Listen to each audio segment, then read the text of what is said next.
স্মৃতির গোধূলি। মঈন মীর। 20 বছর আগের কোনো এক বিকেলে তুমি আমি হেঁটেছিলাম যমুনার এই কূলে। বসেছিলাম চুপটি করে ঘাস গালিচার পরে, পাশের তালসুপারির বাগানটাতে মিষ্টি ছুঁড়ের ঝংকারেতে ডেকেছিল পাখি। তোমার কাঁধে তখন আলতো করে আমার মাথা রাখি। ডুব সাঁতারে নদীতে তখন ভাসছিল গাংচিল।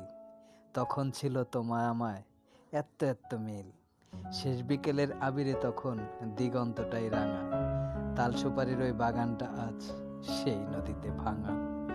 আজকে দুজন দুই মেরুতে যোজন যোজন দূরে, হৃদয় পাতায় স্মৃতির গুচ্ছ হঠাৎ মনে পড়ে।